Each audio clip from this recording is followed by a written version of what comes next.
Welcome to Humble Hospitality, Episode 9. Kyle here with Doug again. Good morning. After we had a little spring break vacation. Yeah, took a week off. Boom indeed. Hey, now you're doing it. I beat you to it. Yeah, you did. First off, I want to thank Ayala Films again for helping us put this on and produce this podcast on a weekly basis.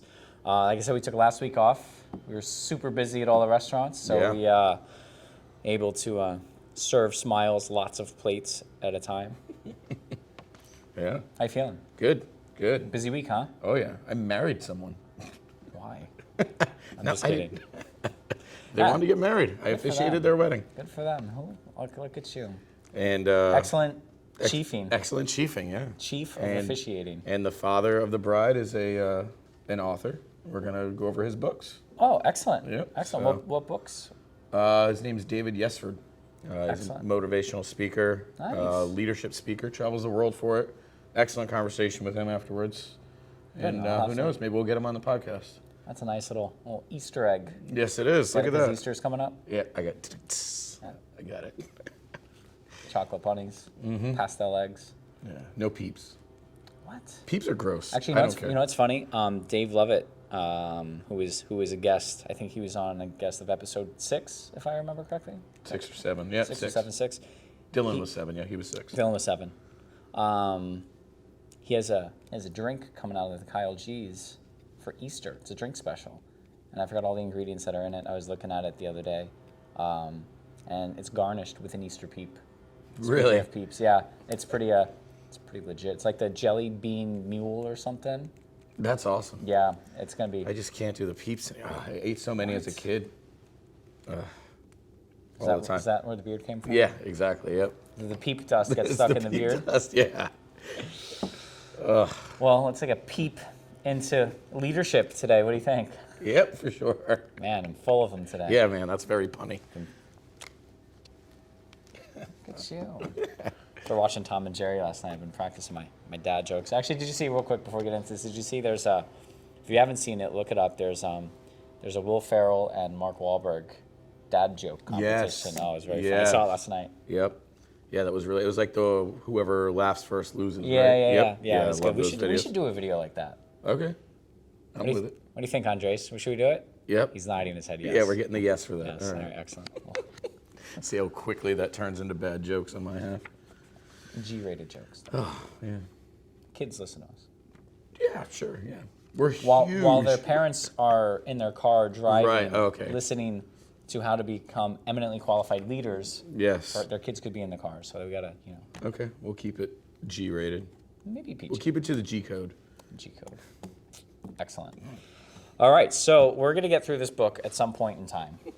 It's a long book. It's a big book. I got a couple chapters outlined for us today. Good. Again, if you're still tuning, or if you're just tuning in, 21 Irrefutable Laws of Leadership by John Maxwell. We're in chapter 13, so just about halfway.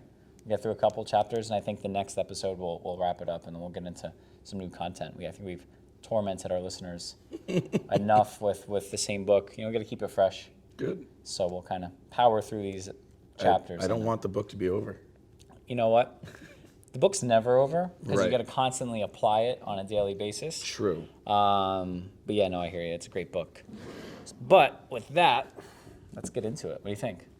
Let's do it. Chapter 13, The Law of Reproduction, says it takes a leader to raise up a leader. Makes sense. It does. So John Maxwell, he did a survey back when he wrote the book, and he was asking people how they became leaders. What were some of the reasons? And so the results were 10% were a result of crisis. 5% were 10% was natural gifting. 10% was the results. Oh, hold on. Excuse me. You know what it is? It's the morning. We don't usually do the podcast. No, in we're the normally morning. here like Very 4. excited. Yeah. All my vitamins are starting to kick in right now. Got a good night's sleep. Natural gifting was 10%. So 10% of the people just naturally gifted as being good leaders. They were raised with good leaders, whatever. The result of crisis was 5%. Okay. Right? And the influence of another leader was 85%. It's pretty big. Yeah. It's pretty big. And, so I actually thought about that, how did I become a leader? And the influence of another leader is exactly where I would fall. Maybe a little bit here and there of like result of crisis, kind of like helped get it the rest of the way. Maybe it's like 90%. For me, it's 90% influence of another leader, 10% result of crisis. And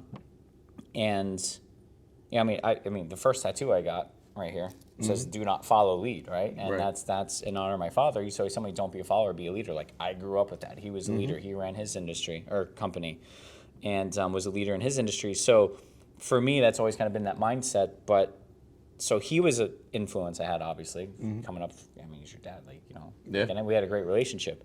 But then also, I was fortunate to work with great leaders, which I've spoken about in the past on the podcast, so I don't want to elongate it. But that was really kind of what helped influence myself and, you know, taking these positive traits from these great leaders, but also, you know, and I think we covered this too in this book, of seeing some things of what not to do by people, because although they were poor examples of leadership, they were still leaders. And I was like, ooh, that's bad. So we're going to do the opposite of that. Literally, when I opened Kyle G's, like, what's going to be different? I'm like, everything. Like my business plan, one sentence. We're going to do the opposite of what that last guy did. The exact opposite. Like, you know, so. Well, it seems to be working. Well, I mean, yeah, but boom. Boom. Yeah. But what I'm saying is you know, you take these things. So the influence of another leader, I guess, you know, don't discount it. And you know, for those listening, it's important that if you don't have influence, you seek it. And now what does that mean? So it means that you've got to go out and seek material, whether it's a book, motivational videos. It could be a movie. It could be this podcast. There's so many resources. You know what I tell people all the time is, we live in a world, in an age, and this is not, I did not invent this, the saying, but we live in an age where all the information you could ever want is at your fingertips, Yeah. right?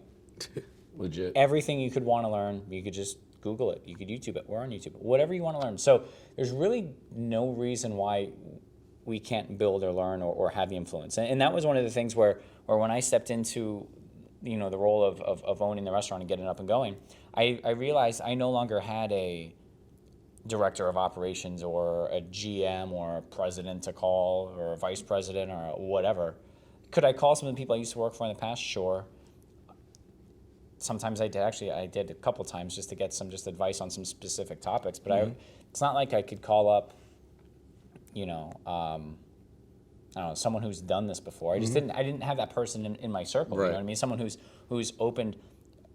You know, I'm not going to call Alan Stillman, who started Smith & Wollensky and TGI Fridays, and be like, "Hey, dude, what's up, man? How you doing? How'd you do this? Because Yeah, hey, by the way. I want to build a company of restaurants, right? I didn't have those contacts. Yeah.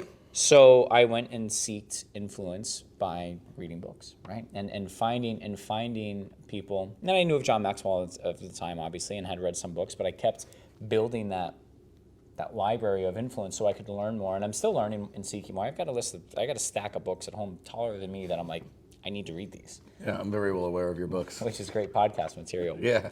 But yeah, no, you got to continually seek this. And there's been times where I've read a book and I'm like, you know what?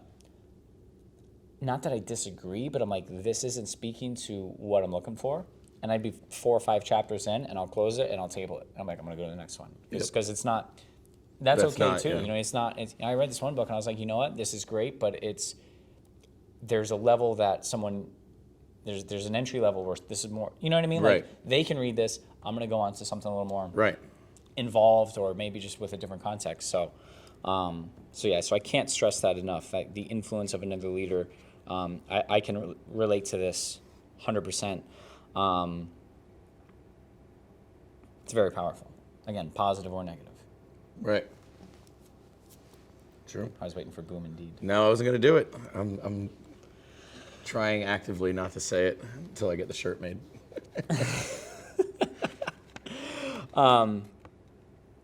So again, a law of reproduction. It takes a leader to raise up a leader. And when you think of you know, our world, right? Our world is a physical construct, right? Physical universe. There's positive, there's negative, there's cause, effect. So therefore, it would make sense that there's positive and negative leaders in the world, right? Take the best out of both.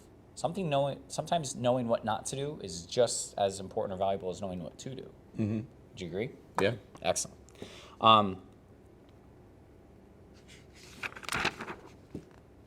see, where did I lost my spot here.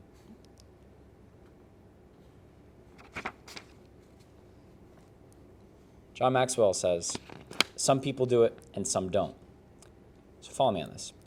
He says, in the chapter of the law of respect, I explained that people naturally follow leaders stronger than themselves, right? Remember that, we learned that. In the same way, only leaders are capable of developing other leaders. People cannot give to others what they themselves do not possess. Followers simply cannot develop leaders. But just because a person is a leader does not necessarily mean that he will raise up other leaders. Right? So you can have a leader, but they might not be a good teacher. They might not be a good coach. Right. So the law of reproduction is not going to necessarily fit to them. Right? A person who is a great coach and leader in his own right, but who doesn't raise up other great coaches to follow in his footsteps. And in reality, that's okay, but that kind of goes back to the law, and the first law of this book, the law of the lid, right? You might be able to be a great leader yourself, and you might be able to hit all the marks, but if you really want to grow and develop and build your team, you have to bring up other leaders. And sometimes people just, they're not interested in that. You know, I've worked with a lot of people who, you know, they were good at the execution of their job, and maybe they were a floor manager or they were a sous chef, and they're good at, you know, making sure the floor plan's done, the bar banks are balanced, the restaurant looks good and ready to roll to open, they're effective at getting through service. You know, maybe they've got to expedite, maybe they've got to run some food, maybe they got to do some table touches, go up to the host stand. They close the night out well, they do these things. However, they're not necessarily actively developing the next managers, which means they're not ready to take the next step for it. And sometimes they're like, cool, I don't want that. Like, I've worked with some amazing sous chefs, and I say it, you know, I've said it in the last episodes, where they're like, I don't want to be executive chef. I don't want the pressure. I don't want the responsibility. I'm good being this great second lieutenant, and this is my zone. Awesome. Yeah. Good. However, there is obviously leaders above them that need to continue to develop those other leaders. Right? Because in a growing organization, you're going to need more leaders down the road. You're going to need more chefs. You're going to need more managers. You're going to need more sales managers, whatever industry you're in, right? So if you're going to build, grow, and like the chapter here says, or the subtitle in the chapter here says, take the next step, you have to continue to develop that. And again, sometimes you have those aces that are right there and they've got a stronghold at that position and you don't have to worry about it. Is that bad that they don't want to take the next step? No. Don't focus on, or don't worry about that position and keep moving on and building up your other leaders. So take the next step. The only way you'll be able to develop other leaders is to become a leader. Makes sense? If you've already taken those first steps, you are to be commended. You're in a position to begin raising up other leaders. As you get started, keep in mind that leaders who develop leaders, they see the big picture, they attract potential leaders, and they create an equal environment. And we're going to talk about all that. Okay.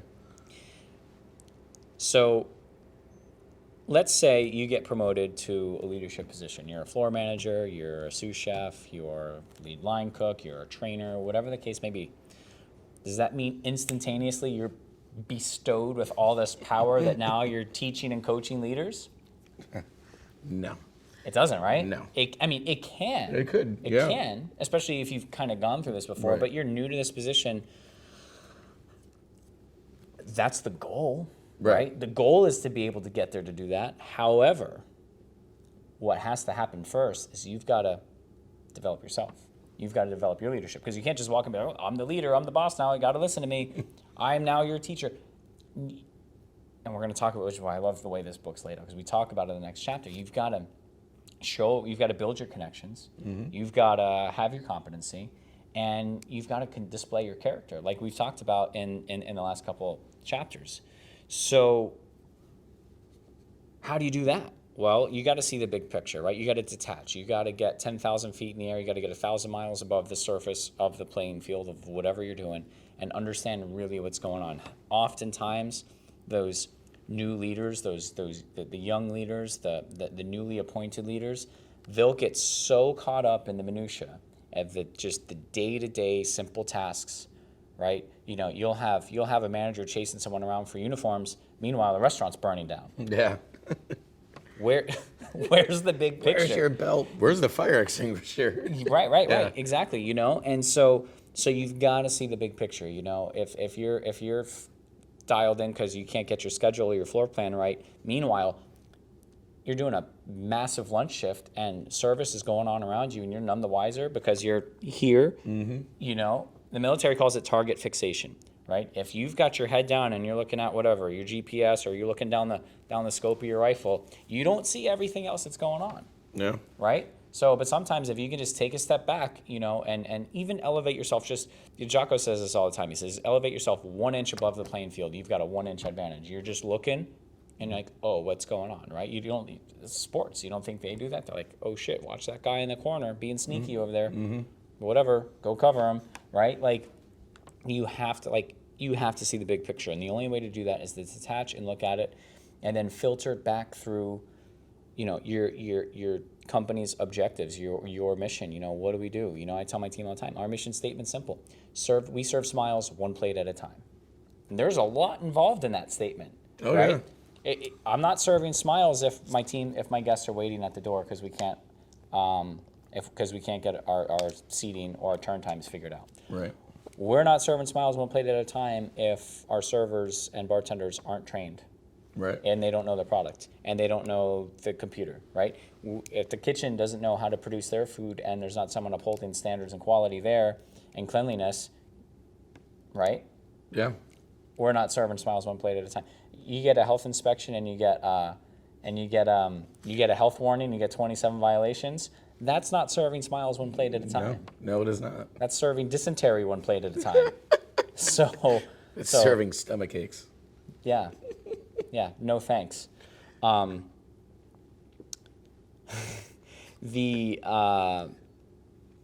So when I tell my team, serve smiles one plate at a time, it means have all these other minor things dialed in, right? And make sure that we're training our team, we're following up with our team, we're commending our team, we're supporting our team. Right. And then each job and function kind of falls into play so that everything works, right? What's the objective of your car? It's to take you from point A to point B, right? Mm-hmm. All right, well, if your transmission doesn't work, are you going anywhere? Well, your engine could be great. Your tires could have air in them. Yeah. Right? Complete side note, when we had a bunch of people when we moved all our stuff into the warehouse, and speaking of transmissions not working, I had one of our dishwashers from Oak with me, and I'm just driving, he's like, hey, look at that. And it was 2 Mercury Grand Marquis, and one was following the other one. He was driving in reverse up. I have the video. I think I can, I'll send it to Andreas. I'll see if we can put it in this video. And of them driving backwards up Village Green. They were both driving backwards? No, one was driving forwards, the other guy's just going. I was like, what is this? But it reminded me think about that when you said transmission. Crazy people. Strange world we live in. Strange worlds. I don't even know what to say to that. Me neither. I just wanted to share that. I'm glad you did. Thanks. So, seeing the big picture, John Maxwell has a note here. He says, every effective leadership mentor makes the development of leaders one of his highest priorities in life. He knows that the potential of the organization depends on the growth of its leadership. The more leaders there are, the greater its chance of success. So here's something that's funny. Every time I talk to potential manager candidates or chefs, a resume comes in and people tell me all the time, well, I worked at this country club and I did this and I did that, and I just got a resume the other day. I got an email. Hey chef, I'm a wine guy. You're not gonna be disappointed. Too much to text. Here's my link. And I'm like, all right. That's very humble of you. It was anyway. I get all these people that I did this. But me, my, I. And so, and I'm going to tell you right now, anyone who's listening to this who wants to join the leadership ranks and help us build and grow, or any organization, sure, talk about some of your qualifications and let people know some of what you've done in your past. You know, hey, you've been in the business 20 years. Great. You have milestones, you have marks, you have things you've accomplished. Phenomenal. Don't focus on that. Focus on it to a point. I'm not saying don't Right. talk about it, but what I'm saying is especially in a large organization that you're applying to, tell them about the people you've developed. Tell them about your thought processes on leadership, because that's, if I have to ask that in the interview process, that's kind of a red flag. Does that make sense? If you're going into a leadership position, management position, and you've done it for years, Right. Yeah. talk about, hey, you know what? I took this person and developed them into a sous chef, into another Right. manager, into a trainer, into whatever, from a dishwasher to a line cook, whatever. Show advancement of other people, Right. because that's the big picture. Because what I'm looking for, I'm not looking for the best manager to, make coffee and sell wine by the glass. Like, we got that. Yeah. I'm looking for people that can help develop my team and help our organization build and grow its main objectives, right? So when I ask these people, tell me about leadership, and as we get involved, like when I first opened the restaurant, Kyle G's, the very first GM that I interviewed, first manager I interviewed at all, I was like, talk to me about leadership. And we had a great conversation. He was like, boom, I did this, which is what got him the job. And he was very good at it. It was awesome working with him. And so what I'm saying is, for the first 2.5 years of college, this is great. I love this. I was thinking about it on the way here when I read this. And for the first 2.5 years, people looked at me like I was absolutely batshit insane. Because they're like, well, restaurant. And I said, great, talk to me about your leadership experience, and we're going to focus on the leadership growth. And they're like, what? I'm like, I don't give a shit. I don't care about how many services you've worked. I don't care about how busy it's been. Were you effective? Were you a leader? Or were you just working really hard to get through the shift? Right. And I'm like, it's about leadership. I don't care about anything else. Your experience, great. I'm glad you've worked in the restaurant. I need leadership experience, and I need you to work on your leadership skills. And as we've focused and developed it and had our leadership meetings, the execution of our team has grown tremendously because they're learning how to leverage that. And, Right. and it's phenomenal. And it's great. I was having a conversation with Matt the other day. We were talking about one of our leaders and their growth. And I was like, hey, you know what? I was like, that conversation you had with them, I was like, that's a good, I'm like, it's good that you had that specific conversation. He's like, why? I said, because that's the next level in their growth and development, And I was like, and that means that this person is accomplishing all these other, I want to say, foundational things.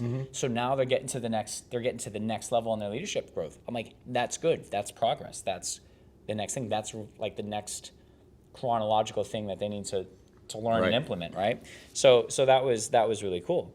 But I can't stress enough. People looked at me like I was just absolutely insane, and I just kept drilling it, because as we did, we got better and better. We got, we talk about our principles and promises. We're committed to continuous development, getting better day by day, shift by shift, best today, better tomorrow, right? That's a little bit of Capital Grill and Eddie V's kind of sandwiched together, because it works. You know what I mean? And You don't have to recreate the wheel. no, and so it's gotten better. This last week was tremendous. I mean, we had one of our top 3 or top 4 busiest weeks, Excellent. I think, in all 3 restaurants. And it's, and it was, we executed tremendously. It doesn't mean that we were void of mistakes. We're going to make mistakes. We're human. However, overall, it was executed at a high level. The team did tremendous. And you can't do great things without having great people, without having great procedures in place, without having great leadership. So, these things that, that we're doing when we're serving, just the ocean has been serving on average about 1,000 guests a day on the weekend. It's huge. Yeah. It's exhausting. Lots of smiles. Yeah. Lots of smiles. And, 99.98% of them go exceptionally well. So that's tremendous. That's kudos to the team, and that's phenomenal. So, but the team sees the big picture. They've been working and developing on their leadership for months now, some of them years. And the proof is in the results that they're able to produce, right? Because they see the big picture. But yeah, I can't tell you how important. That's why we're dedicating a podcast to this, Yeah. of leadership in the hospitality industry. But yeah, the worst thing I can have as a manager, oh, well, when I did this at the country club, or when I did this, and why me, why? And I'm like, okay, well, what are you doing now? What are you doing with your team now? How are you developing them? Because that's the moment to go, oh, you want a bonus, you want a raise, you want the promotion?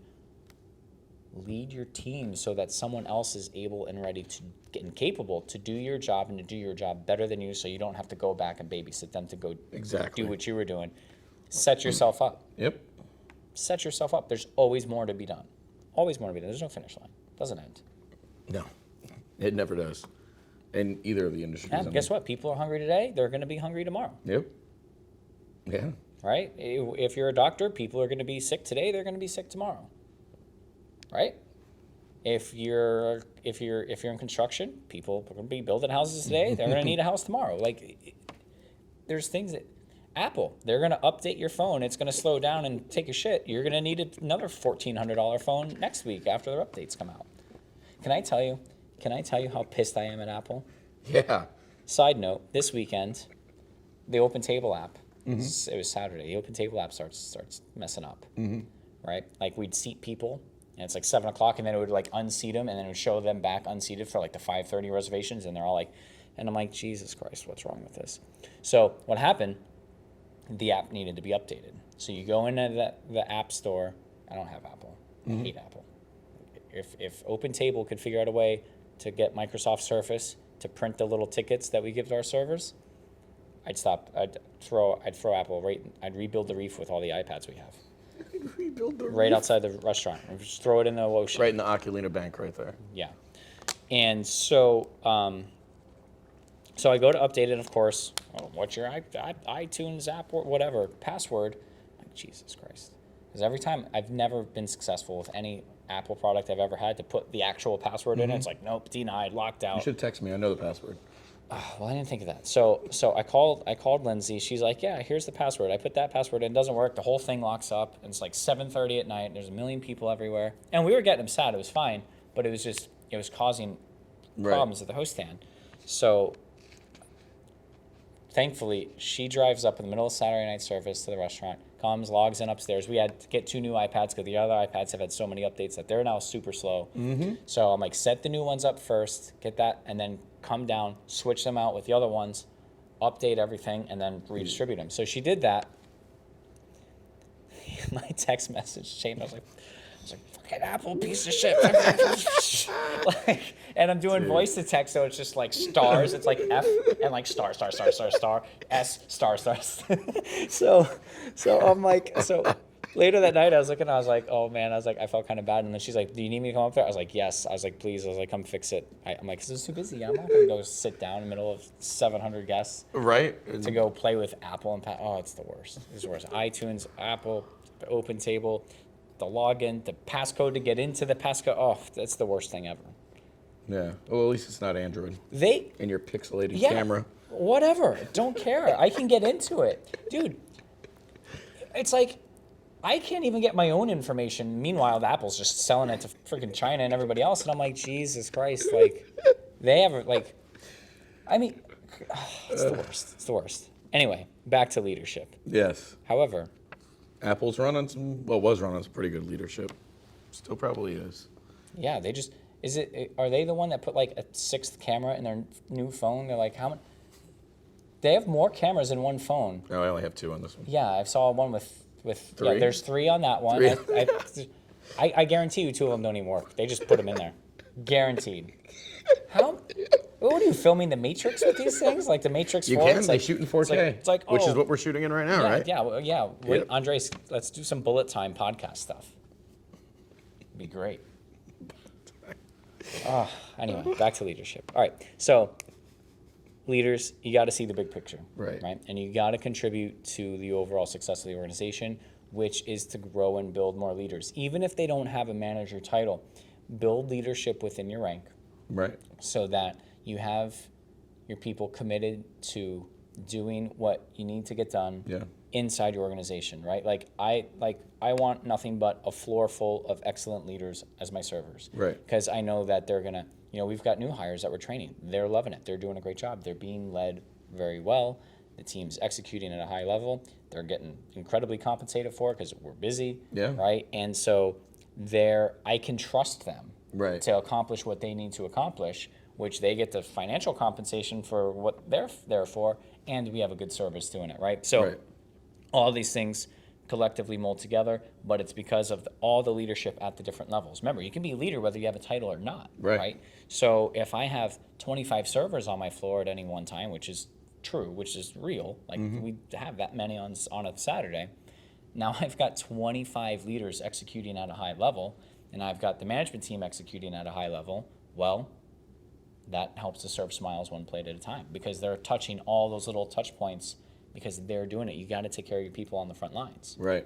So, and you do that by teaching, training, supporting, guiding, positive reinforcement, not screaming and yelling and saying, well, I'm good at this, so you have to be good at this. Yeah. No, That's not how it works, man. So leaders attract potential leaders. You've probably heard the Ross Perot quote, leaders don't flock. You have to find them one at a time. And that's true. But as the law of magnetism also suggests, if you first develop your leadership qualities, you will be capable of attracting people with leadership potential.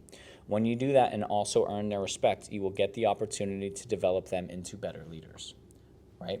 So Matt and I were just talking about this over the weekend. And that's why we're covering this book as one of the first materials that we cover on this podcast, because it is just like in the fabric of the space-time continuum of leadership. Like, it's what it's made up of, you know what I mean? Right. Like, yes, this is a tablecloth, right? But it's the fabric of it that is right there. Does that make Right. sense? Yeah. My little metaphor? I get Listen, it. this is I'm picking up what the you're putting podcast. down. I like the podcast in the morning. I'm fresh. I'm Yeah. ready to go. This is great. It's Good excellent. kind. I'm not all tired and like, oh man, like. Yeah, after a really long day. Yeah, because of- usually it's of meetings, excellent leading. meetings and this and that and troubleshooting and setting the week up for success. And it's like, okay, so I like this morning stuff. Morning stuff from now on. Okay, we got it. Okay, good. Should we do like 6 a.m. so we're really fired no, up? man. No. Hell no. Andres is ready. I don't do 6 a.m. If I'm awake at 6 a.m., that's because I haven't been to sleep yet, and I'm just getting home from. That'd be an interesting podcast. Oh yeah. So, but going back to what Matt and I were talking about, we've been able to attract some great leaders, some within our ranks that we brought up, some from external, some from some external companies. We've got some interviews lined up over the next couple of weeks with some other great people from outside of our organization that are within other organizations now, and I'm really looking forward to these ones tomorrow, and I kind of look at it like, I don't know how much you know about gravity in like within like physics, Enough. but so All what they taught me in flight school. they Like talked how about to gravity in flight school. Yeah, how to defy it. Lift, drag. Yeah. All right. So I used to like to study physics as a hobby. I didn't get a degree in it or anything, but I read a lot of like Stephen Hawking books and like Einstein and stuff like that. So it's cool, theory, relativity, all that. And again, we live in a physical world, right? Where I like to believe a lot of things that humans create, like the stock market and processes, procedures follow physical law because you can track energy movement almost like financial movement. It's weird, but Right. it's a theory I have. I haven't really figured out how to put it together, but I'll get there. One book at a time. One book at a time. But what I'm saying is so gravity, right? The way it works is the more dense an object, the more mass it has, therefore the more gravity it has. That makes sense? Like a star is massively dense, right? Has a ton of gravity, which is why the planets orbit it. Right. Okay? I kind of think of it in this potential, the more leadership you have, the more, and the more solid your leadership foundation is, the more dense that is. So the more leadership gravity you have, which is going to help you attract Right. more leaders. Does that make sense? Yeah, absolutely. And the more that I think an organization executes at a high level and becomes successful, I think the more other potential leaders then take note of it and they say, oh, wow, that's pretty cool. I like what they're doing. I'm going to watch them and see kind of what happens. And when you can show that consistency, then all of a sudden what happens is like, you know what, man, this whatever's happening over here, I'm not really happy with, but I want to at least go have a conversation with them and see what makes that work. Right. And then now what does that do? Well, that raises up, if they're good leaders and they're of good character and they have the character competency relationship, and they come into the fold and they buy in and they're allowed to do what they do, now that raises your execution even higher. Right. So now you've got 6 or 7 people working on just amazing execution product inside their own lane, building everything up. And then what happens? You continue to build and grow and expand, and that rate actually accelerates because it's not addition. It's not even multiplication. It's exponential. Right. Right? Does that make sense? Yeah, exponential. And so that's where attracting potential is, but you can't do it if you're a poor leader. You're going to push leaders out. Right. We covered that the last episode with Henry Ford. They were pushing leaders out. Yeah. So, and I didn't cover it in here, but it's interesting to note. It might even be in the next chapter. I don't remember. But Jack Welch, the CEO of GM, they have a list of like 30 CEOs that were developed under Jack Welch back in the 80s and 90s. And those individuals were developed under him, and then they were developed so well that they left, not because that he was a bad leader, but because they got opportunities to go be the CEOs at these other organizations. Yeah. So, that's the power of leadership, right? That's showing how to continue to develop and build leaders so that not only your organization thrives and does well, but, they can continue to grow. You know who else does a really good job at this in the restaurant industry? Thomas Keller. He tells people, if you're going to work with me, I'm going to teach you how to own and run your own restaurant. Yeah. So think about it like this. If he's teaching you how to run and own your own restaurant, what are you thinking of for the time in which you work for him? You're thinking of, I'm going to operate like this is my restaurant. Yeah, So exactly. now he has, his whole team is a team of owners. Right. And he's one of the best guys to learn from in the industry. Yeah. So they're learning, they're doing, they're developing. And you know what a lot of people do with him? They work and spend some time with him. And guess what they do? They go open their own restaurant because they're like... It's not even training your own replacement now. It's like training your own competition. Yeah, but it's good. That is. And he's got camaraderie. And you know what makes him that much more successful is all these other restaurants that say, yeah, I worked under Thomas Keller for 10 years. You know what happens? They become busy and successful because of that. They put their own spin and flair on it. And guess what happens? That's just more attribution to him saying, yep, I trained this one. I trained all the country's best leading restaurants. Yeah. And then so people want to go back to the source. Of course. Right? And Charlie Trotter did that too. And that's why when he passed, there was this giant void of maybe not giant void. There was a giant void. He was super influential in our industry. Mm-hmm.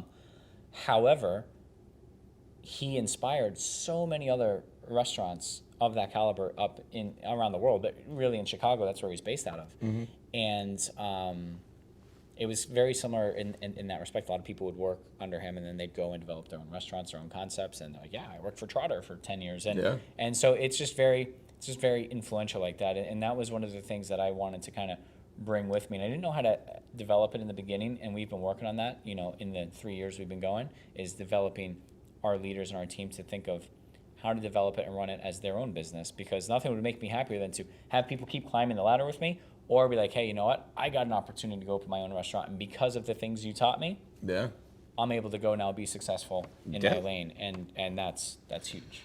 That's a win. That is. That's a win all day long. So the last point he said was create an eagle environment, and this was really cool. I like this, so I'm gonna read it in its entirety. An environment where leadership is valued and taught becomes an asset to a leadership mentor. It not only attracts eagles, but it also helps them learn to fly. An eagle environment is one where the leader casts a vision, offers incentives, encourages creativity, allows risks, and provides accountability. Do that long enough with enough people, and you'll develop a leadership culture where eagles begin to flock. So I read that. I've read this book before, and I don't remember it verbatim, but I read that today, and I was like, that's what we've been doing. Yeah. And that's when I talk about, 2.5 years, 3 years ago, I was talking about leadership with my management team, and they're all like, yeah, whatever. Just some motivational speaker, whatever. I'm just going to, and a lot of people failed by it. I'm like, you've lost your capacity to be a leader, and I can't have you on the team as a leader anymore. See you later, bye. I'll do it. Yeah. Right. So, and what's funny is sometimes people will misinterpret their own leadership capability and capacity. What I mean by that is they know the terms, they know the quotes, they know where to go find it, they clearly know how to read them and recite them, but are they applying them, or are they telling themselves they're applying them when in reality they're not? Not, yep. And you can see that time and time again, and so that's confused, misguided leadership because you're not actually doing it. And you know how you tell the difference from misguided leadership and real leadership? The results. Yeah. Does that make sense? The results. How did your shift go? How did your week go? How did your month go? Right? How, in a restaurant industry, especially now, with the exception of Yelp doesn't count because they suck. But look at your reviews. How are your reviews coming in? Yeah. Right? Yelp's the worst thing ever. If you're listening to this, Google Anthony Bourdain Yelp. It's the best little snippet of how horrible to the restaurant industry Yelp actually is. Oh, yeah. And then these Choose your words wisely. these individuals ask for advertising dollars. I'm like, no, I don't know. I don't even know. If I could delete my Yelp profiles, I would. Don't care. Absolutely. They used to mess with us all the time at the Absolutely the worst. At the Mushroom Magician's And restaurant. And I haven't been on there in a while because I stopped dealing with them after about a year. But you can't even respond to the reviews until Yelp looks at it and censors it. And then they have to approve. So somebody who's never even been to the restaurant can get on there and write whatever they want, whenever they want, whatever they want. But as the owner, you can't even, and I could be wrong because maybe they updated it. I hope they did, but I don't know. I don't look at them. I'm not wasting any of my time on them.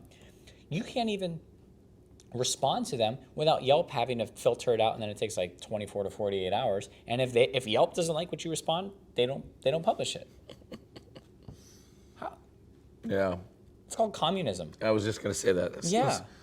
So I was smells like communism. Yeah, so they can communist themselves away, whatever.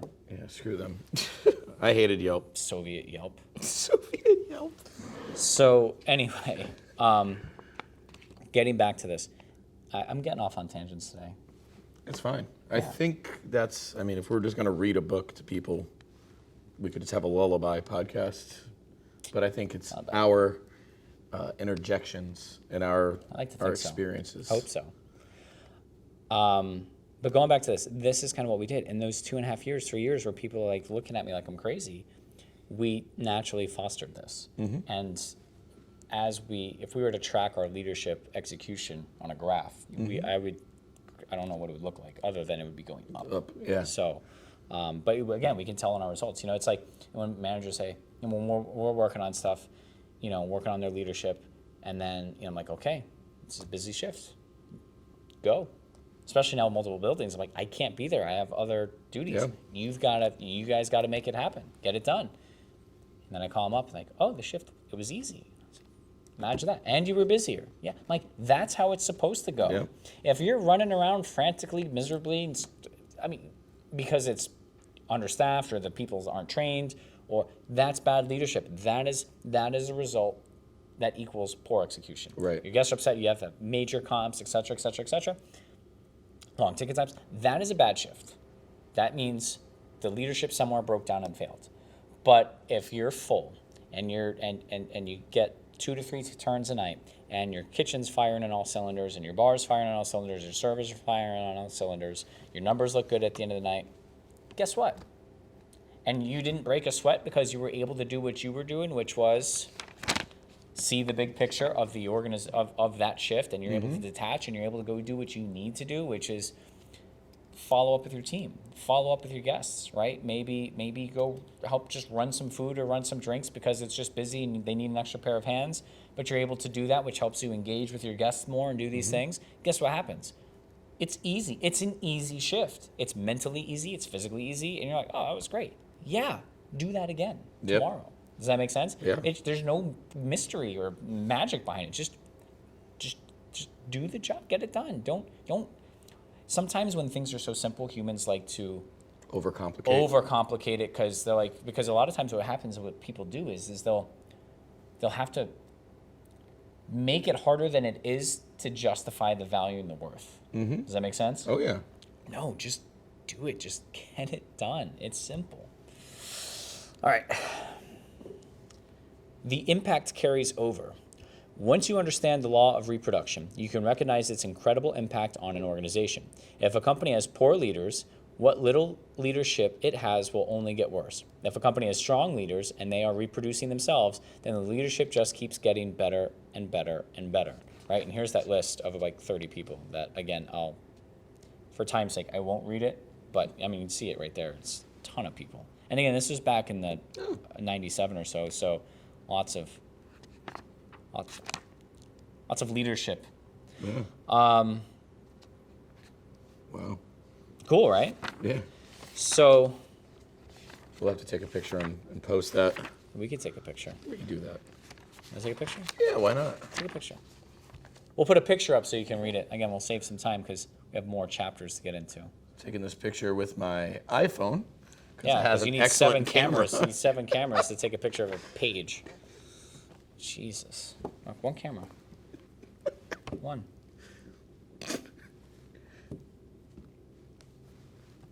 I don't know. Remember back in the day before camera phones, and you'd have like the digital cameras, or like even like the disposable ones? Yeah. Still one camera. I don't know. I'm a little traditionalist. You're old school. Yeah, a little bit. The future is now, old man. Listen, I refuse to get the wireless little ear pod things. Yeah. I'm not doing it. I I have. refuse. I have them. I have to have them. Well, I don't. Yeah, I know. Confuse.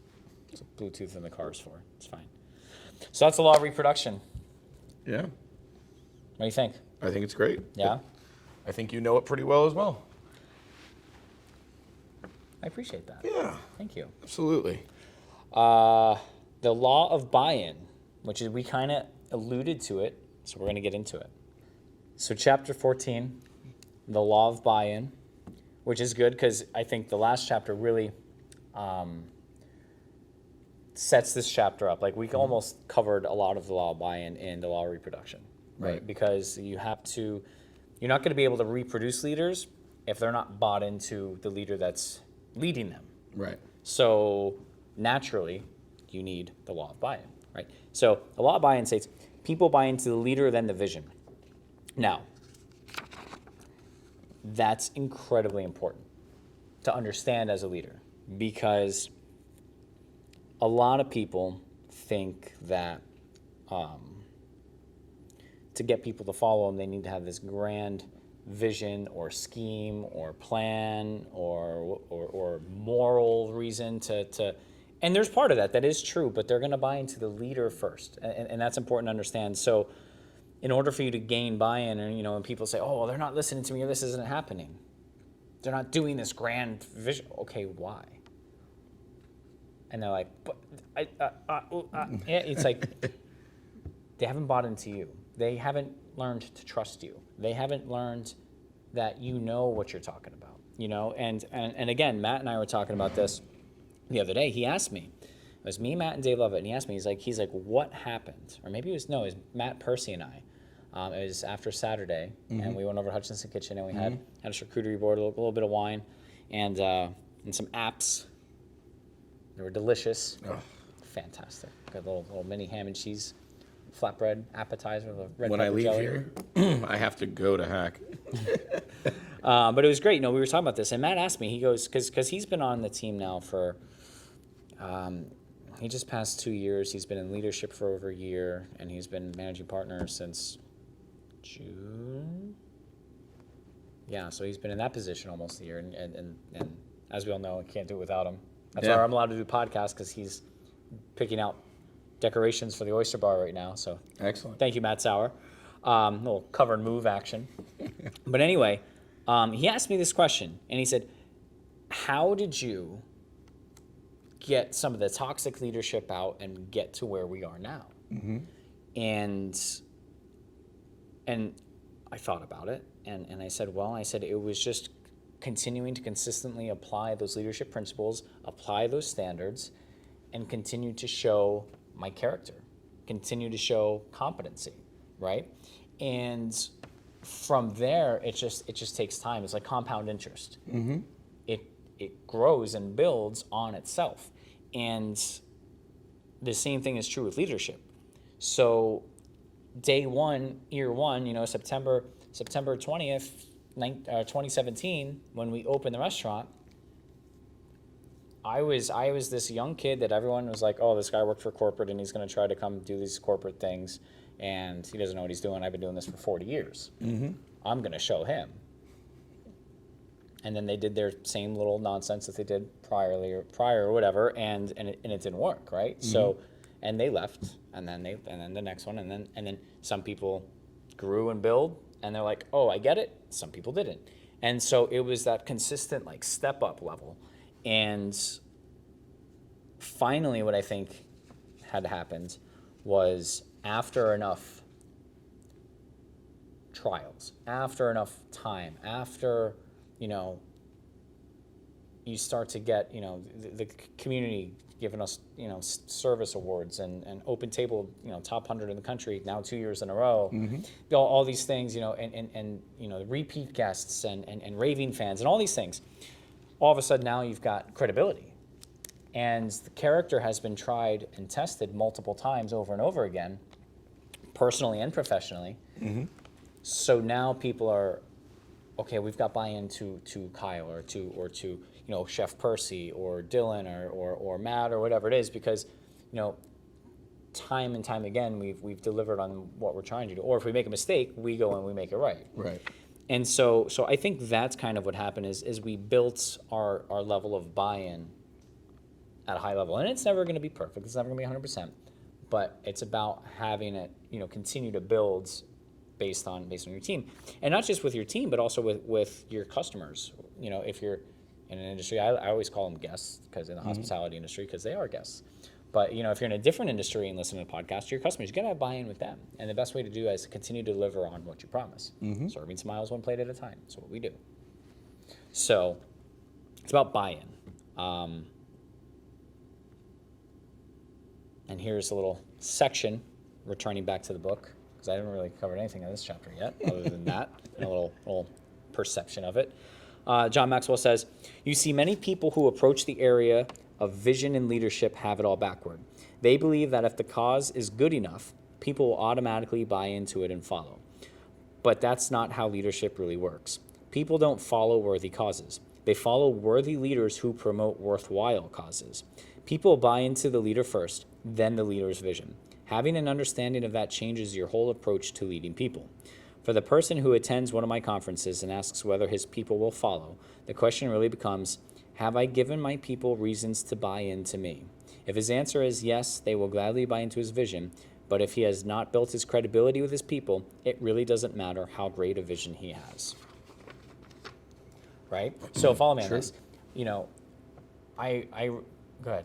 Well, I was going to say, like, a gross oversimplification of that would be like saying, like, hypothetically, like, oh, man, I want to work at Kyle G's on the ocean because I'm going to make a shit ton of money, but God, that guy's an ass. Like, that would be right.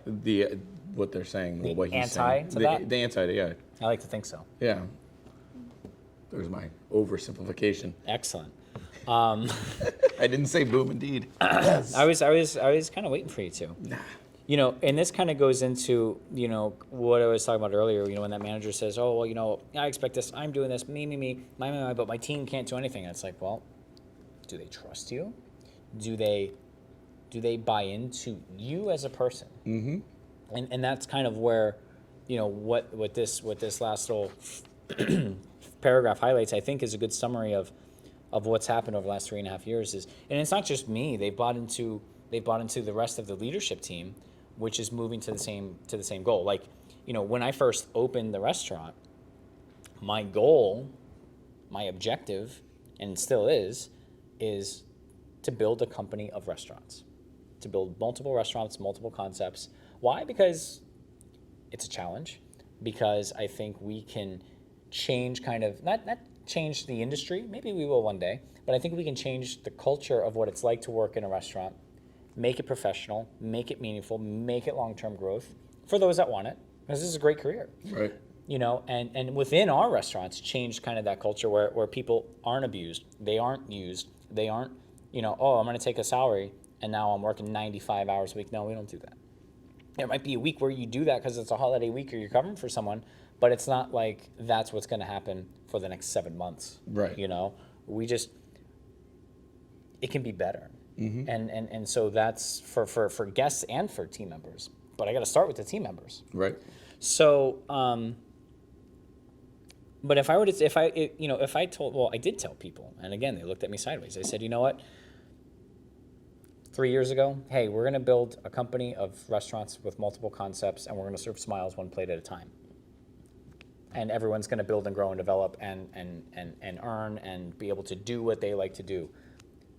That was the cause. You know how many people are with me today from day one in the leadership role? Two. Yeah. Two. Yeah.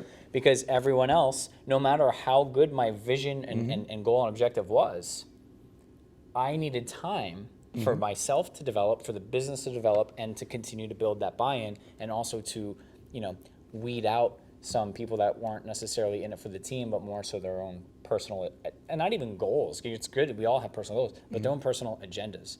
You know, I had managers that were in there that wanted to just power trip because, like, I'm a manager at Kyle G's on the water. It's like, okay, great, be proud of that, but that doesn't mean you become the dictator. Yeah. Congratulations, you're dictating somebody in a server section.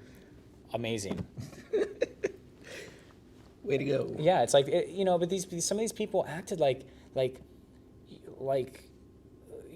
dictators of a country. Like we should be like the hourly team members should be dropping roses upon them for walking in while they eat lunch during the middle of lunch. They're in the lounge eating lunch during the middle of lunch service. The whole restaurant's burning down. Like, my fried rice is off today. It's like, go run the restaurant, which is why they didn't last. Therefore, by the way, the people that Leadership are supposed to drop my rose petals everywhere I walk, I don't know what's going on with them.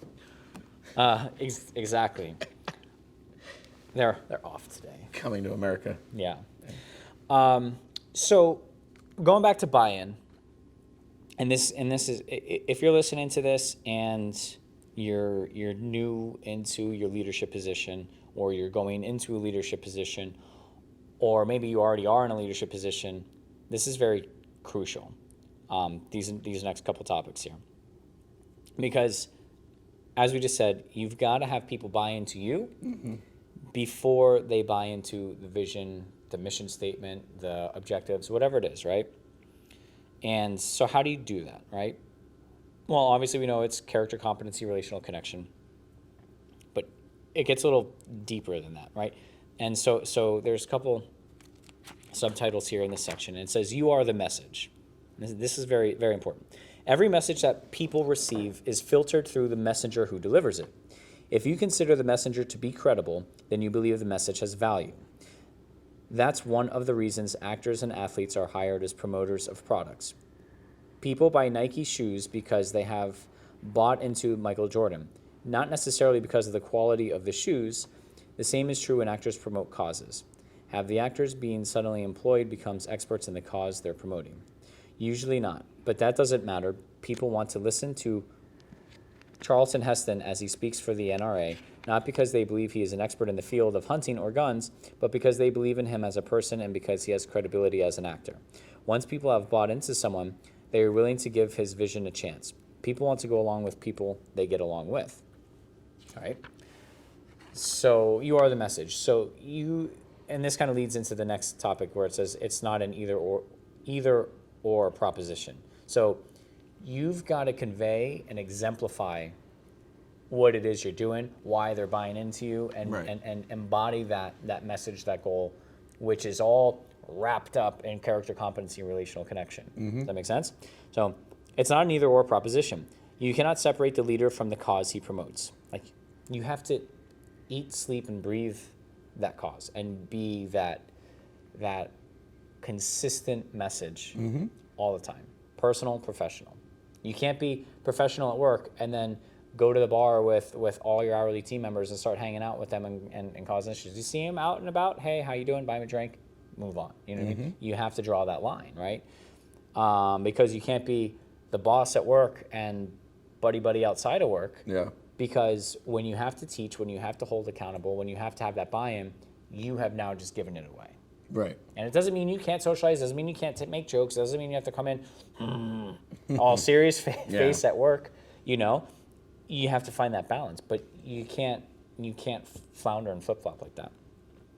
You cannot separate the leader from the cause he promotes. It cannot be done, no matter how hard you try. It's not an either-or proposition. The two always go together. Take a look at the following table. There's a graph in here. It says leader plus vision equals results. Basically, if you have the buy-in from the leader plus buy-in from the vision, someone gets behind the leader. If either one of those categories is they don't buy in, basically the follower is going to find another leader.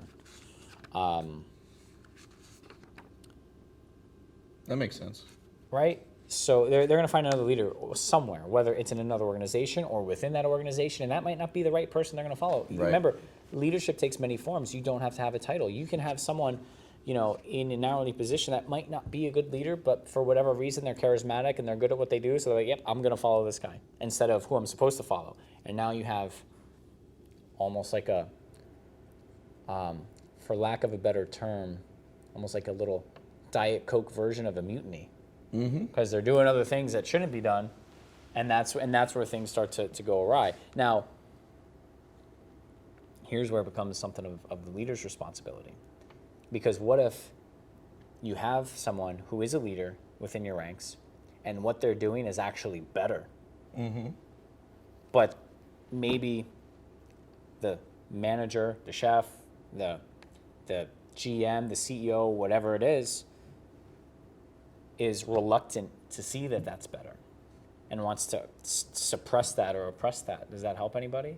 No. No, right? So maybe Quite the opposite. quite the opposite. But follow me on this. So now they're going to get into this big, huge battle when they're actually suppressing something that's actually better for the team, the guests, the company, the customers, whatever. Is that a win? It's not a win.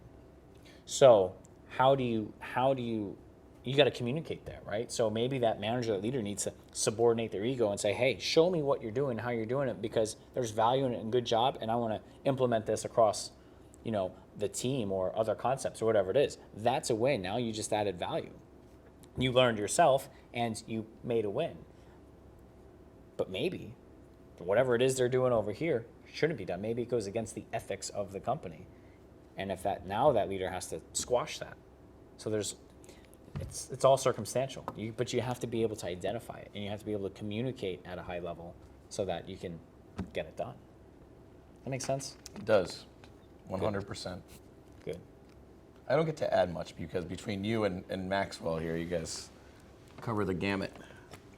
That's all right, Doug. It's fine. You add a lot. A lot of chiefing. A lot of chiefing you're going to do today.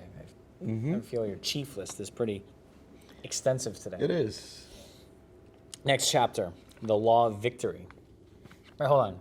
Let's go back to the law of buy-in real quick. Okay. Pretty straightforward, right? Right. You've got to relate with your team. You've got to show your character. Yeah. You've got to be able to be competent in whatever it is you're trying to lead. And you've got to consistently deliver that message day in and day out. Yeah. It helps with your leadership capital. It is your leadership capital. You got to make those deposits. Mm-hmm. When you have that, they're going to buy into you. They're going to follow the processes and the steps you're laying out. They're going to carry the vision forward. And now maybe you're leading a team of 10. Now you've got 10 plus yourself moving towards the same goal. You're all shooting at the same target. You're going to get there, right? Which means in that group of 10 moving towards the same goal, now maybe of those 10 people, there's 2 or 3 that you're able to reproduce into other leaders, going back to the law of reproduction, right? And now being able to develop them so that when the next challenge arises and occurs, they can handle it and you can move on to your next objective, your next bigger picture. See how it all ties together? Oh, yeah. It's like the thread in this table. You pull it and it's all going to come out. It's all one big thread. It's just laid out and sewed together. It makes sense. Right. So when they're all doing physics. this, when they all do these things, I would venture to guess that they're going to win, right? Which leads us to the law of victory. See, John Maxwell did a very good job of laying these in order. Leaders find a way for the team to win. sounds like victory to me. Yeah. I don't really know how else to say that. All right. So this is where we're going to get into some interesting topics. It's kind of long, but bear with me.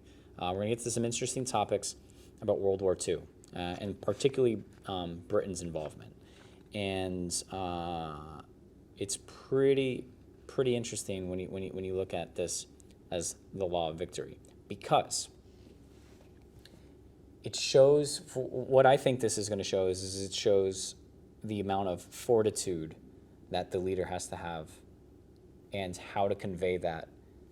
Because when, in this case, when you look at World War II, with Germany trying to literally conquer all of Europe, including England and Britain. And the only reason why they didn't is because they're islands and they couldn't just drive tanks over there. But they sure as hell bombed the shit out of them, and they were in very dire circumstances. England was. However, the amount of fortitude and foresight that leadership position has to have is almost off the charts. Because if they don't have it, then who does, right? So there's a lot of good lessons in here in the law of victory. And when you relate it back to a business standpoint, you have to be able to focus on what that ultimate win looks like. And the thing is, in business is it's daily consistent wins. It's not, it's not like a lot of people think like you accomplish a goal, you get there, confetti comes out, someone hands you a trophy, right? The models come out and they're like, okay, cool, you've made it, you're done, you can go chill. No, it's not like that. There's daily wins every day. And you know what? The more you win, the more you've got to keep winning, and you've got to keep holding those standards and processes and execution up, because you can't stop. You think like Michael Jordan's like, cool, I won. Yeah. I'm done. No, now they're like, all right, what are you going to do next year? Yeah. Same thing with Tom Brady. Yeah, there you go. So, and it's kind of interesting too, because we talk about crisis, right? In this is going to go right into crisis. And you think about, we had a crisis a year ago, and actually 1 year ago today, myself and my team, we were at the fairgrounds. Restaurants at the state was closed, and we were at the fairgrounds. We were helping feed those in need. We had toilet paper, we had bottled water, we had all the things that people couldn't get. And we did for 2 weeks. We did our coronavirus response. We were cooking food, and we served meals for 15,000 people in 2 weeks for free, based on, the community stepping up,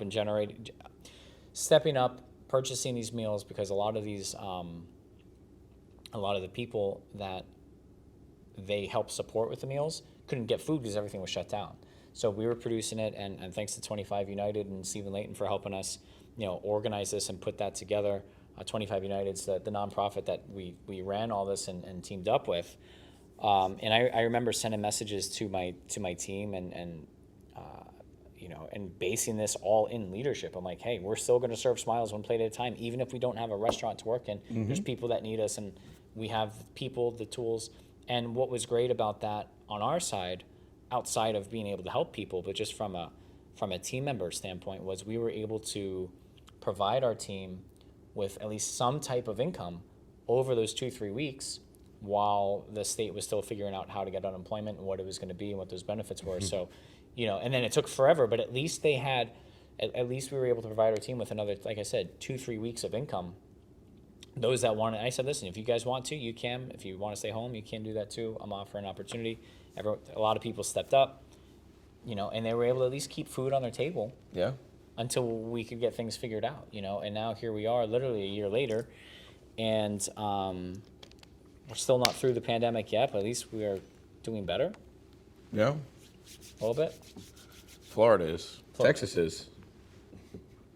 Some other states, not so much. Well, I that's a whole nother story that I'm not going to get into. Nope. However, that crisis really allowed us to step up in a time of need. And what was pretty interesting about that, especially when we reopened, but even still today, I still get people come up to me. It happened just over the weekend, and they said, hey, we saw what you did. Thanks for stepping up for the community. We live here. We appreciate what you did then and what you guys continue to do. And I remember sending a message out to my team like, we're going to lead. We're going to we're not going to solve coronavirus, but we are going to step up and lead and do the best we can with the resources and tools that we have. And if we help one person, great. But we ended up helping a tremendous amount of people. For sure. That's a good example of detaching and looking at the bigger picture. It's not just about the restaurants. It's about the people in the community who come 100%. to the restaurants. 100%. You know, listen, you and I were born and raised here. Mm-hmm. I want to contribute positively. Right. That's the goal. Contribute positively to the community, plain and simple. We just happen to be able to do that through food and service. So these leaders pursued victory. Crisis seems to bring out the best and the worst in leaders. During World War II, two outstanding leaders who practiced the law of victory emerged for the Allies: British Prime Minister Winston Churchill and U.S. President Franklin Roosevelt. They prevented Adolf Hitler from crushing Europe and remaking it according to his own vision. On his side of the Atlantic Ocean, Winston Churchill inspired the British people to resist Hitler. Long before he became Prime Minister in 1940, Churchill spoke out against the Nazis. He seemed like the lone critic in 1932 when he warns, "Do not delude yourselves. Do not believe that all Germany is asking for is equal status. They are looking for weapons, and when they have them, believe me, they will ask for the return of lost territories or colonies." So, side note, when World War I ended, I don't know how many people know this or don't, broad strokes, Germany was forced to take the blame for starting World War I, and they had to pay reparations to like the world, which pretty much made them incredibly broke. It devalued their currency to the point to where everyone was poor, broke, and hungry. So when Hitler came in, how he assumed power was everyone voted for him because he went and blamed it on a certain group of people and said they're the ones that have the money, it's their fault, this, that, the other, we're going to take our country back.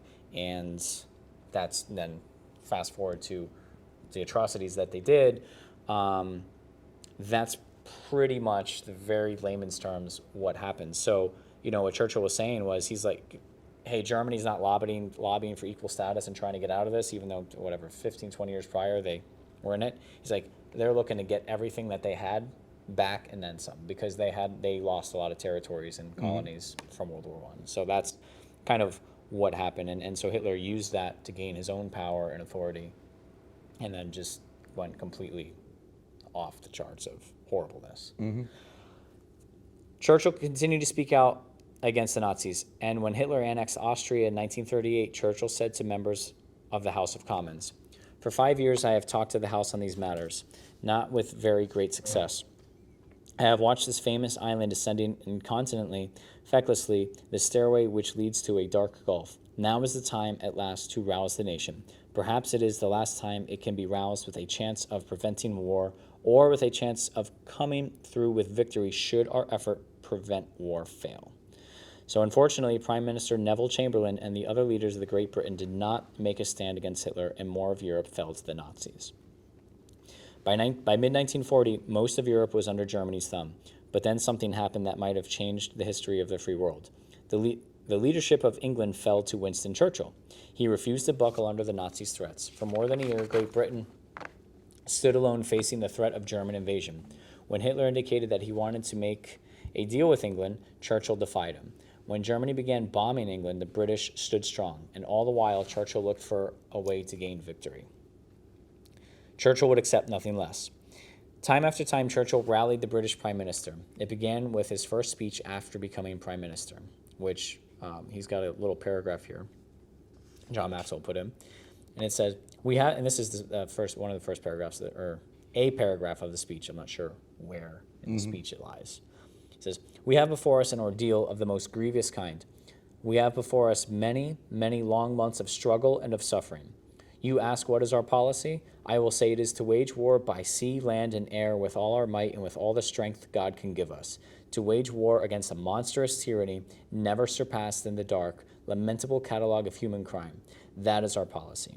You ask what is our aim? I answer in one word, victory. Victory at all costs. Victory in spite of all terror. Victory, however long and hard the road may be. For without victory, there is no survival." Boom. Boom, indeed. I mean, like, what do you say to that? I mean, that right there captures the amount of fortitude, the amount of solidarity, and the laser focus that they had because they knew that if they didn't defeat that, It's a wrap. it's done. It's Yeah. over. And so, yeah, we're not getting bombs dropped on our restaurant, but when you think of we're going to be victorious, you think of, okay, we're going to serve smiles one plate at a time, because if we don't, guests stop coming, quality team members stop coming, doors close, restaurant over, business over, right? Income gone. And in the world we live in, I don't know, but income's kind of important. Yeah. And so and it's not about massive amounts of success. It's not about anything other than doing our craft well, doing it with integrity, and providing opportunity for our team members to develop, provide for their families, and grow their career to whatever level they have within whatever opportunities we're able to develop. And the more we do, the more we grow, the more we can provide that. And that's true for any organization, but you have to have this level of focus and fortitude that says, no matter what, we're going to accomplish our mission and objectives, which is X. Insert your company's mission statement here, and then you work it backwards. Like we talked about in another one, leaders have to exist in the future. So Churchill literally existed. He said, here's our goal. We're going to win. Don't care what it takes. Don't care what it takes. Don't care what it costs. We're going to win. Have to. Even if we just defend our island, that's what's going to happen. They're not taken over. And so, and they did that. They did a very good job at that. Meanwhile, Churchill did everything in his power to prevail. He deployed troops in the Mediterranean against Mussolini's forces. Although he hated communism, he allied himself with Stalin and the Soviets, sending them aid even when Great Britain's supplies were threatened and its survival hung in the balance.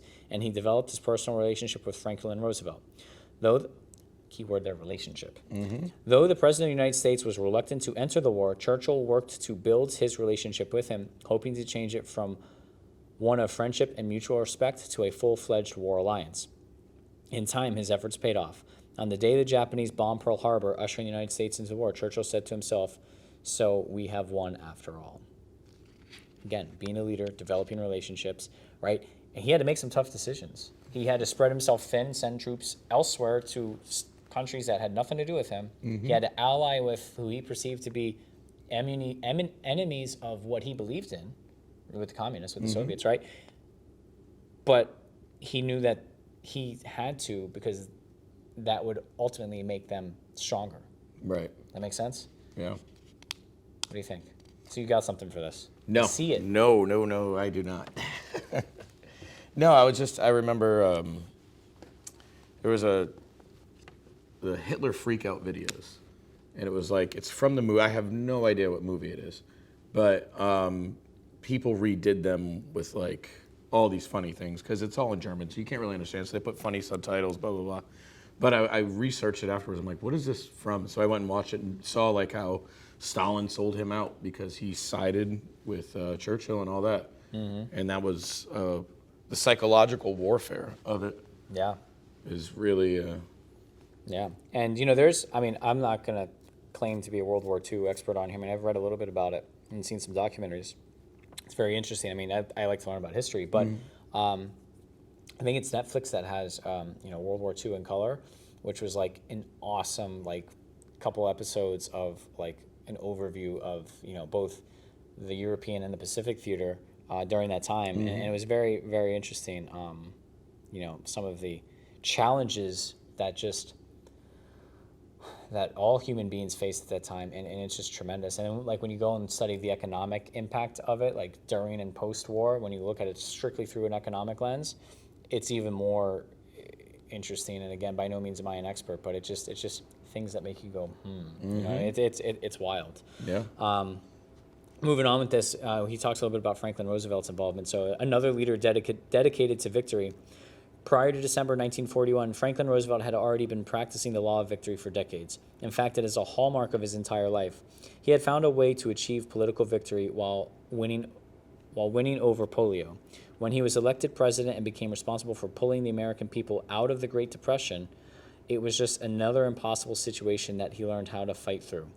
And fight he did. Through the 30s, the country was slowly recovering. By the time the Nazis were battling in Europe, the stakes were high.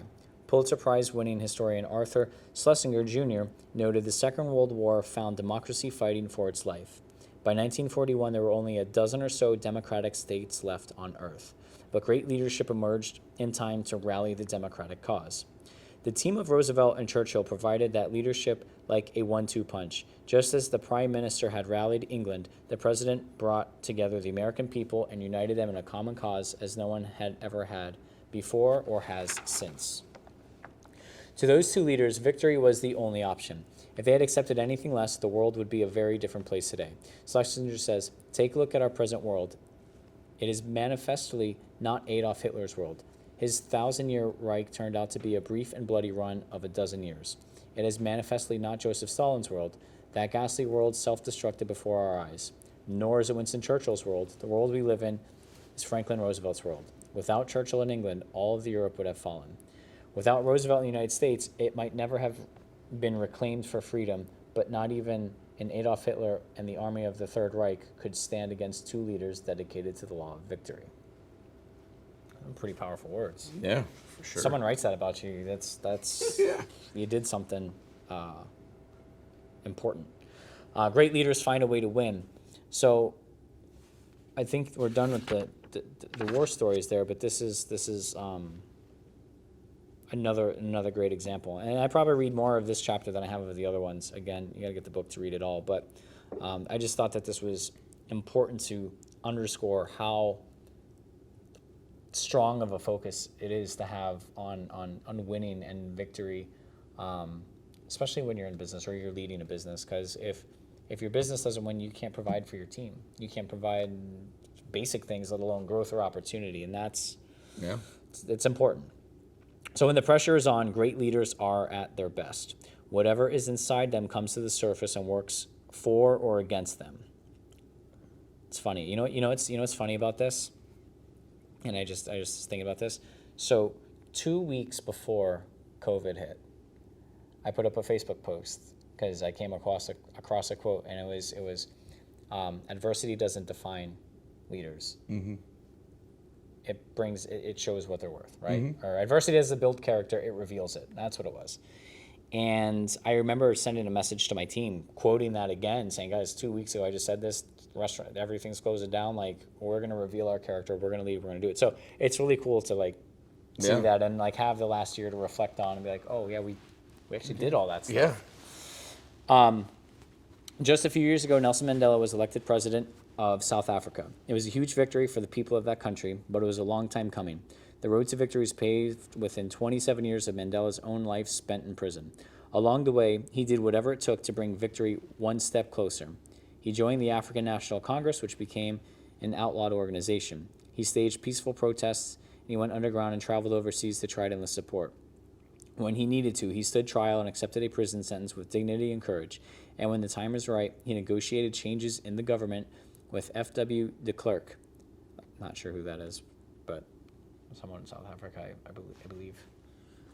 Today, he is working to bring lasting victory by trying to bring healing to the country. Mandela describes himself as an ordinary man who had become a leader because of extraordinary circumstances.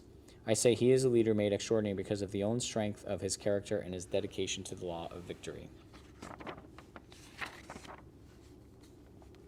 3 components of victory: the unity of vision, the diversity of skills, and a leader dedicated to victory and raising players to their potential.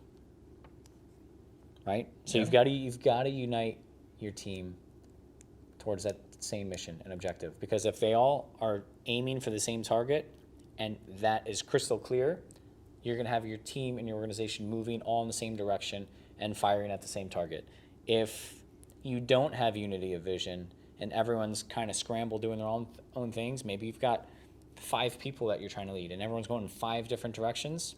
Usually what ends up happening is people just spin in circles in their own circles, and nothing ever gets accomplished because they're not going anywhere. They just go here and like, oh, got to go back up, go here, and then they're just going round and round and round, and you have 5 little Tasmanian devils all over the place. You're like, no, we got to go straight, and we got to converge at some point to this point and get here. And then when we get there, we're going to observe what we're doing. We're going to orient to it. We're going to decide about how we feel about did we get there? And then we're going to act on what we're going to do next. It's Yeah. called the OODA loop.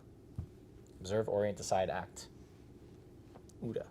Loop. Because it's a loop. You just keep going back and forth like this, right? So, because again, there's no finish line. Once you get there, you're like, okay, what's next? There's going to be another challenge. There's going to be another opportunity, and go from there. Diversity of skills. Again, am I going to take my favorite, my go-to? If I'm the coach of a baseball team, right? And you can do this with any sport. I just know baseball a little bit more because I played it. I wasn't good at it, but I did play it. I get it. Am I gonna go out onto the field? You know, when it's my turn, my team's turn to go out in the field. Am I gonna put 9 pitchers out there? No, I got a first baseman, a third baseman, center field, pitcher, catcher, right? Yeah. Different skill sets. I'm so proud of you. This I played this game. This one I get, but you know, It was a great story. in hockey, I didn't play hockey, but I know enough that I'm not gonna just go put like how many ever people play hockey at a time, a bunch of goalies on the thing. Like no, you need it. You need it, Wayne Gretzky. Yeah. Well, I know it's a person on a over position, but over the weekend, conceptually, 5 MLB Hall of Famers had dinner together at Oak and Ember. excellent. 5 names, which will keep, whatever, for the sake of privacy. Yep. But once that leaked out, you texted me and said, "Hey, do you know who this is?" And I was like, "Yeah." "Do you?" And you're like, "No." I'm like, "Dude, we played baseball as a kid." And you're like, "Yeah, man, I basically just threw clay around." Or what did you say? "I kicked rocks and got clay on my shoes." Yeah. I was like, Drank some Gatorade. Drank Gatorade. Ate a lot of sunflower. That's what it was. Spit sunflower seeds and got clay everywhere. Jeez. So I'm proud of you for knowing the position still. Yeah, man. No time for sports, Shep. No time. Yeah, I don't. But again, diversity of skills. So same thing. You need players on your team, especially the leadership team, that have different skills. You know, Dave Levitt, perfect example. I don't know really the first thing about high-level bar organization drinks. I mean, I get, obviously we need to have great service, clean bars, fresh garnishes, great tasting drinks, exceptional people. Like, I'm with all of that. I don't have the artfulness that Dave brings to it, or that just higher level of execution, the years of studying cocktails, mixology, the history behind certain spirits, why they go so well with this one and that one, and shake, stir, mix. Like, that's something that he's got just an uncanny skill set for. Right. But in the same token, I mean, he's the GOAT. He's amazing. But in the same token, if you wanted to write a menu of a food tasting, that might not be his strong suit. So there's your diversification of the skills. 100%, and then you got Shane and Percy doing their things in the kitchen, and these guys are killing it. So it's like, but that's what I mean. Like, when we first started, like, kitchen's doing this, the floor's doing that, the bar's doing this, the host team's doing that, everyone, and then you have multiple buildings all doing that. Right. That's huge. I mean, in my strong skill set, I'm really good at moving chairs. You are the chairman. I'm the chairman now. No longer chief of staff. Chairman. And then lastly, a leader dedicated to victory and raising players to their potential. And that's where that trickles down, because I know I'm dedicated to making sure our team and our guests win, right? So if we can do that, and I can continue to provide opportunity for our team from every level to continue to raise their potential, and they continue to win, that moves forward. In here, and I didn't cover it, but in here they talk about Michael Jordan. And Michael Jordan, again, I'm just going to kind of summarize this. Michael Jordan talked about, once he realized and established himself as a great player, he really worked on making other players on his team good. And, he even talked about, hey, I've missed 3,000 shots. I've missed all these game-winning shots. I've, missed how many ever games. And he's like, it's okay. I can fail. I can learn. But at the end of the day, I'm going to continue to win. Does that make sense? And it was funny because they talked about in here where in the Bulls practice, they would separate into 2 teams, a red team and a white team. And Michael Jordan would play on the white team would win. Then he'd play on the red team, and the red team would win. And I was like, oh, That sounds like chapter 2 of Extreme Ownership. Mm-hmm.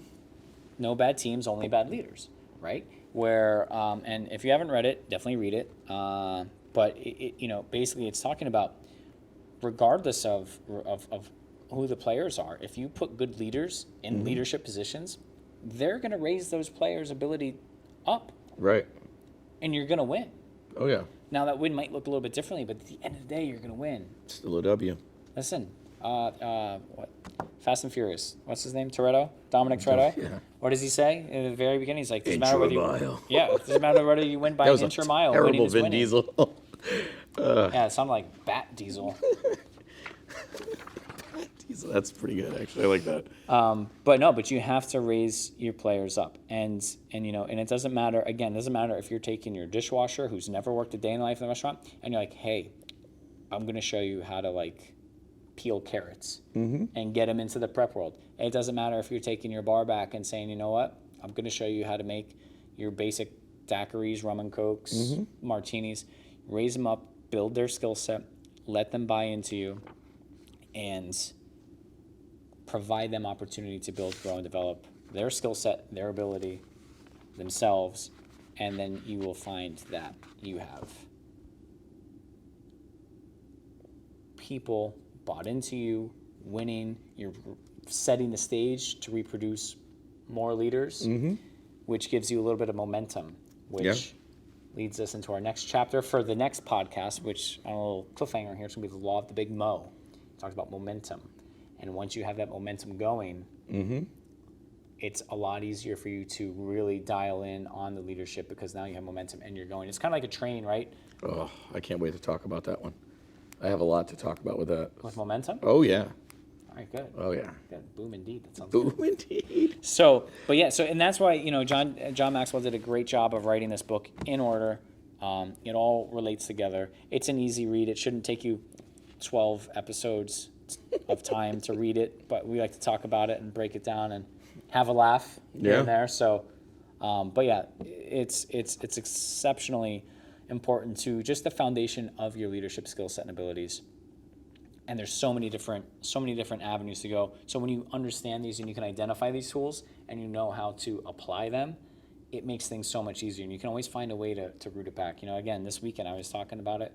We were just talking in general about just what we're doing now, what's coming next, what's some of the challenges we have. I'm like, oh, that's the law of the big mo. Oh, that's the law of magnetism. Oh, law of the lid. That's cool. Let's raise the lid here. It was just all these things. And what it does is it helps you codify it so that when you communicate with your team, like when we talk about it, when we talk about it at the restaurant and with the leadership team, they understand it and they know how to filter it. We're all speaking the same language. Right. Does that make sense? Yeah. So, it's very powerful. I can't stress enough how important it is to have the leadership influence. Even if you've never met John Maxwell. I've never met John Maxwell. I've never met a lot of people with books I read, but they still have the influence. My business partner for my DJ stuff, Avid Entertainment, we did a wedding yesterday, Sunday, and he pulls up in our our awesome van, and I'm like, what are you listening to? And he's like, oh, I'm listening to this guy, John Maxwell.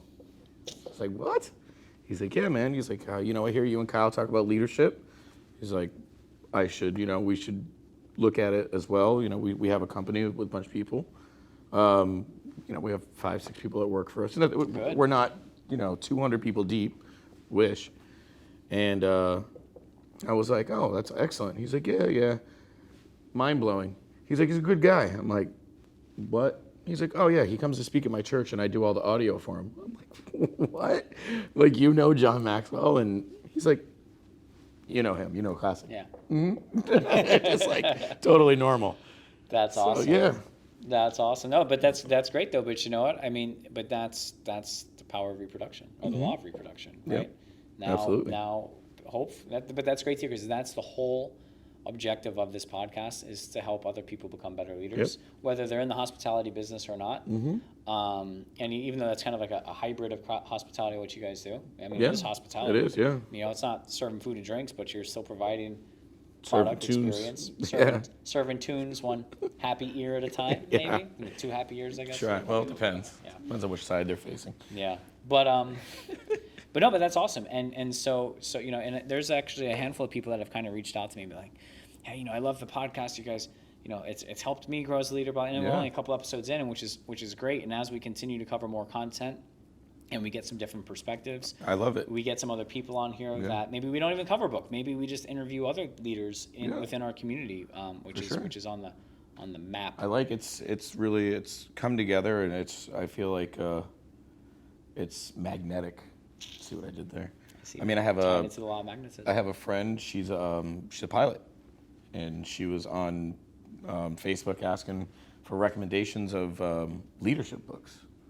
And I was like, oh, check out this one, and also my podcast. She was like, oh, that's crazy, So shout out Kayla. Hey, how are you? Thanks for listening. But yeah, it's just weird. I mean, a good friend of ours, Chris Bowen, he's a crane operator. He owns a crane company. He's like, hey, I'm really into this. That's good. That's awesome. Leading himself. That's awesome. So. Yeah, you hardest person leads yourself. Yeah. That's great. Leading trusses to tops of houses too, Chris. There you go. There's your shout out. I told you I'd do it. I like it. Nice. Yeah, you know what else is great too? The team members that listen to this, it's good to kind of share these concepts and ideas with them because it helps us leverage our ability to do that. Mm-hmm. And we get to kind of celebrate some great performances by not just the management team, but also our early team members too, because they're killing it, man. All of them and all the brands, they're doing really good. It's exciting. It's exciting to see. It's exciting. People are growing, learning, developing, and raising their not just their skill set, but their understanding of the business, and their opportunity to continue to improve and grow on the financial side. And it's something to be said when you walk into a restaurant, everybody's there smiling. That's always great. That means that there's a lot of good relational connection. Can't serve smiles to our guests if our team members aren't smiling. Exactly. So, with that, a couple things we can do to continue to be excellent leaders within the restaurant. Mm-hmm. What do we got? Well, we still have shirts. You know how much I love asking you these questions? I know you do. I missed it last week. I know. Don't worry. I still put it up on our Instagram just to make sure. Excellent. Absolutely. Good. Keep that up. And on the bottom of the video here, and there'll be a link right there. That'll be to the shirts and gift cards. Come visit all our locations.